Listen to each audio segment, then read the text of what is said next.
مرزا جہنمی بدبخت جیلمی کی طرح ہم صحابہ کرام کو تخت مشق، بولیے تخت مشق نہیں بنوائیں گے، بنائیں گے. اور وہ عام لوگوں، ایک میں توجہ، اہل بیت کے نعرے لگانے والے جو لوگ ہیں ان سے میں مخاطب ہوں.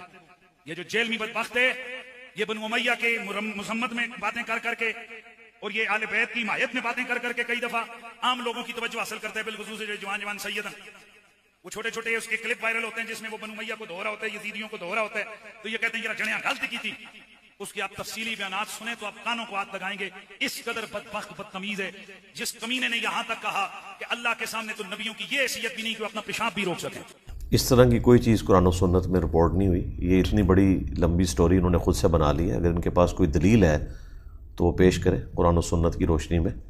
قرآن پاک میں تو سورہ یاسین کے اندر اور سورۃ الواقعہ میں آیا کہ جو دنیا سے چلا گیا وہ کبھی دوبارہ دنیا میں واپس نہیں آئے گا.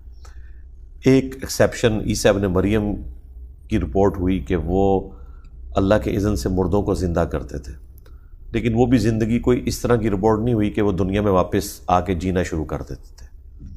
یا عیسیٰ ابن مریم سے متعلق آیا کہ وہ قرب قیامت میں دوبارہ دنیا میں آئیں گے، اور وہ بھی اس لیے آئیں گے کہ انہیں موت نہیں آئی، اللہ نے ان کو زندہ اٹھایا.